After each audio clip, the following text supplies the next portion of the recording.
சோமபுரிங்கிற நாட்ட ராஜவர்மன் என்கிற மன்னர் ஆட்சி செய்து வந்தார். அவர்கிட்ட ஏராளமான படை வீரர்கள் இருந்தார்கள். ஆனா அந்த நாட்டு மன்னருக்கு மற்ற நாடுகளோட போர் செய்யணுங்கிற எண்ணம் இல்ல. அவர் தன் படை வீரர்களை கொண்டு தன் நாட்டோட உள்நாட்டு பாதுகாப்பை பலப்படுத்திக்கிட்டார். அதே போல் அவரோட நாட்டுல இருந்த விவசாய நிலங்களை நன்சை புன்சை என பிரிச்சார். அதுக்கேத்த மாதிரி அவர் வரியும் வசூல் செய்தார். அந்த வருவாய தன் நாட்டோட மற்ற காரியங்களுக்கு செலவு செய்து தன் நாட்டை வளமோட வைத்து கொண்டார் அந்த மன்னர். இவ்வாறு தன் நாட்டை நல்ல முறையில் ஆட்சி செய்துகிட்டிருந்த ராஜவர்மனுக்கு ஒரு பெரிய சோதனை வந்தது. அந்த வருஷம் அவரோட நாட்டுல பெரிய பஞ்சம் தலைவிரித்து ஆடியது. அவரோட நாட்டுல மழையே பெய்யவில்லை. இதனால பயிர்கள் கருகி விவசாயம் செய்ய முடியாம விவசாயிகள் திண்டாடினாங்க. மன்னர் ராஜவர்மனும் தன்னால முடிஞ்ச வரைக்கும் சமாளித்து பார்த்தார்.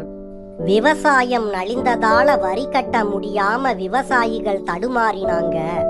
வரி கட்டாததால அவரோட நாட்டுல பண பற்றாக்குறை ஏற்பட்டது. அந்த நாட்டு மக்கள் அனைவருமே மிகுந்த துன்பம் அடைஞ்சாங்க. அப்போ ஒரு துறவி அந்த நாட்டுக்கு வந்தார். உடனே மன்னர் ராஜவர்மன் அந்த துறவிய பார்க்க வேண்டி அவர் தங்கியிருந்த குடிலுக்கு வந்தார். அங்கு அந்த துறவியோட சீடர்கள் துறவி தூங்குகிறார் என்று மன்னரிடம் சொன்னார்கள். அதற்கு மன்னன் ராஜவர்மன் நான் காத்திருக்கிறேன்னு சொல்லி துறவியோட குடிலின் வாசல்ல காத்திருந்தார். பின் 1 மணி நேரத்துல அந்த துறவி எழுந்து விட்டார். அப்போ அந்த துறவி கிட்ட அவருடைய சீடர்கள் இந்த நாட்டோட மன்னர் தங்களுக்காக வெளியே நீண்ட நேரமா காத்திருக்கார்னு சொன்னாங்க. உடனே அந்த துறவி மன்னரை பார்க்கிறதுக்காக குடில்ல இருந்து அவரே வெளியே வந்தார். உடனே மன்னர் ராஜவர்மன் எழுந்து அந்த துறவியோட காலடிய வணங்கினார். இப்போ அந்த துறவி மன்னர் கிட்ட கேட்டார், ராஜவர்மா, இந்த நாட்டோட மன்னனான நீ எனக்காக ஏன் இவ்வளவு நேரமா காத்திருக்க வேண்டும்? என்னை எழுப்பிவிட உனக்கு அதிகாரம் இருந்தும் நீ ஏன் இவ்வளவு நேரமாக எனக்கு காத்திருந்தாய் என்று அந்த துறவி மன்னர் ராஜவர்மன் கிட்ட கேட்டார். அதற்கு மன்னர் ராஜவர்மன், முனிவரே, கற்றோருக்கும் வயதில் மூத்தோருக்கும் குருவுக்கும் உங்களை போல துறவரம் கொண்டோர்கிட்டையும் பணிவுடன் நடந்து கொள்வதுதான் மனிதகுல தர்மம். அதுக்கு மன்னன் மட்டும் என்ன விதிவிலக்கா என்றார். இத கேட்ட அந்த துறவி மன்னர் ராஜவர்மனிடம், உன்னோட பணிவும் பண்பும் என்ன வியப்படைய வைக்கின்றது. உனக்கு என்ன வேணுமோ கேள்னு சொன்னார். அதற்கு மன்னர் ராஜவர்மன் அந்த துறவி கிட்ட, என் நாட்டுல மழை இல்லாம கடும் வறட்சி ஏற்பட்டுள்ளது. இதனால என் நாட்டு மக்கள் சொல்ல முடியாத அளவுக்கு துன்பப்படுறாங்க. இதற்கு நீங்க தான் ஒரு வழி சொல்ல வேணும்னு பணிவோட கேட்டார். இத கேட்ட அந்த துறவி கொஞ்ச நேரம் கண்ணை மூடி அமர்ந்திருந்தார்.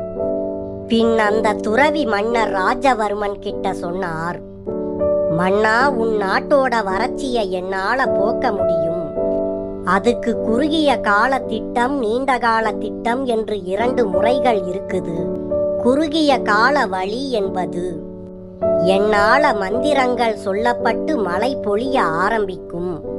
அதன் மூலமா உன் நாட்டோட வறட்சி நீங்கும். ஆனா மறுபடியும் உன் நாட்டுல வறட்சி வரும். அப்போ என்ன போல இன்னொரு துறவி கிட்ட நீ போக வேண்டி இருக்கும்.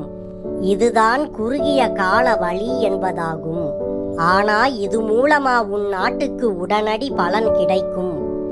ஆனா நீண்ட கால வழி என்பது மந்திர தந்திரம் இல்ல. நான் சொல்ற யோசனைகளை மட்டும் நீ செய்தால் போதும். ஆனால் இது உன் நாட்டுக்கு பலன் தர நீண்ட நாட்கள் ஆகலாம். அதன் பிறகு உன் நாட்டுல வறட்சி வந்தாலும் அதை உன்னால சமாளிச்சு கொள்ள முடியும். இப்ப நீ என்ன சொல்றன்னு மன்னர் ராஜவர்மன் கிட்ட அந்த துறவி கேட்டார். துறவி இவ்வாறு கூறியதை கேட்டு கொஞ்ச நேரம் யோசிச்சு நின்ற மன்னர் ராஜவர்மன் ஐயா, என் நாட்டுக்கு நீண்ட கால திட்டம் இருந்தால் நல்லதுன்னு நான் நினைக்கிறேன்னு சொன்னார். ஏன்னா எதிர்காலத்துல இது போல துன்பம் வந்தால் அது எனக்கு பிறகு வரும் மன்னனுக்கு மிகுந்த துன்பத்தை கொடுக்கும்னு சொன்னார். இத கேட்ட துறவி மன்னர் ராஜவர்மனிடம், உன்னோட நல்ல எண்ணத்தை நான் பாராட்டுறேன். உன்னால இன்னும் எத்தனை காலத்துக்கு இந்த வறட்சிய சமாளிக்க முடியும்னு துறவி மன்னர் கேட்டார். அதற்கு மன்னர், முனிவரே, இன்னும் 5-6 மாதங்கள் மட்டுமே இருப்பை வைத்து சமாளிக்க முடியும்னு சொன்னார். உடனே அந்த துறவி மன்னர்கிட்ட, கவலைப்படாதே, உன் நல்ல மனதுக்கு அவ்வளவு காலம் நீ துன்பப்பட மாட்டாய். அடுத்த மாசத்துல இருந்து நல்ல மழை பெய்ய வாய்ப்பு இருக்குது. அதுக்குள்ள உன் நாட்டு மக்களை தயார்படுத்துறது தான் இப்பொழுது முக்கியமான பணி என்று துறவி மன்னர் ராஜவர்மன் கிட்ட சொன்னார். மன்னர் ராஜவர்மனும் துறவி கிட்ட, நான் என்ன செய்யணும் சொல்லுங்கன்னு கேட்டார். இப்போ துறவி மன்னர்கிட்ட கேட்டார், உன் நாட்டுல ஆற்று வெள்ளம் வரும் பாதை இருக்குதா என்று கேட்டார். மன்னரும், ஆமாம், அது காய்ந்து வறண்டு போய் கிடக்குது என்று சொன்னார். உடனே துறவி மன்னர்கிட்ட, கவலைப்படாத, முதல்ல ஒரு கூட்டத்தை ஆற்று பாதையை அகலப்படுத்தவும் ஆழப்படுத்தவும், மேலும் ஆத்தோட கரையோரங்கள்ல மரக்கன்றுகளையும் நட்டு வைக்க சொல். அடுத்து ஒரு கூட்டத்தை ஆத்துல இருந்து 4-5 இடங்கள்ல கால்வாய் வெட்டி ஊருக்கு நடுவுல குளம் எடுக்க செய். அதை சுத்தி கரைய உயரப்படுத்தி பலப்படுத்த செய். அதன் பிறகு 3ஆவதா ஒரு கூட்டத்தை நாடு முழுவதும் மரக்கன்றுகளை நட்டு தண்ணீர் விட்டு பாதுகாத்து வைக்க சொல். ஒவ்வொரு வீட்ல இருந்தும் வெளியேறும் தண்ணீரை ஒரு குழியில விட சொல். அதன் பிறகு ஒவ்வொரு விவசாயியையும் தன் விளை நிலத்தில் ஒரு குளம் போல வெட்டி தண்ணீரை சேமித்து வைக்க சொல். இறுதியாக ஆற்றில் வெள்ளம் வர்றதுக்கு முன்னாடி 4-5 இடங்கள்ல தடுப்பணை போல கட்டி வை. பெரும் வெள்ளம் வந்தாலும் வெள்ள நீர் வெளியேறி போகவும், வெள்ளம் வராத காலத்துல தடுப்பணையில தண்ணீர் தேங்கி நிற்கவும் ஏற்பாடுகளை செய்துவிடு. இதோட பலன்களை 1 வருஷத்துல நீ காண்பாய்னு துறவி மன்னர் ராஜவர்மன் கிட்ட கூறினார். அதுக்கு பிறகு மன்னர் ராஜவர்மன் துறவிய வணங்கி விடை பெற்றார். தன்னோட நாட்டுக்கு போன மன்னர் ராஜவர்மன் துறவி சொன்ன வேலைகளை அவசர அறிவிப்பாக அறிவித்தார்.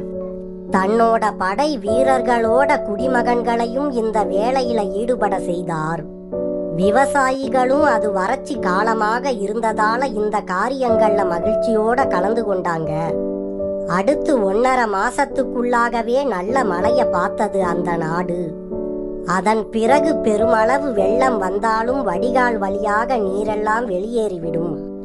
அதன் பிறகு எந்த அளவுக்கு வறட்சி வந்தாலும் ஈரப்பதம் காயாமலும் தன்னோட நாட்டை பாதுகாத்து வளப்படுத்தி கொண்டார் மன்னர் ராஜவர்மன். இது போல நாமளும் நம்மோட வாழ்க்கையில எந்த ஒரு செயலையும் நிதானமா சிந்தித்து திட்டமிட்டு செஞ்சா அந்த செயல்ல கண்டிப்பா ஜெயிக்கலாம்.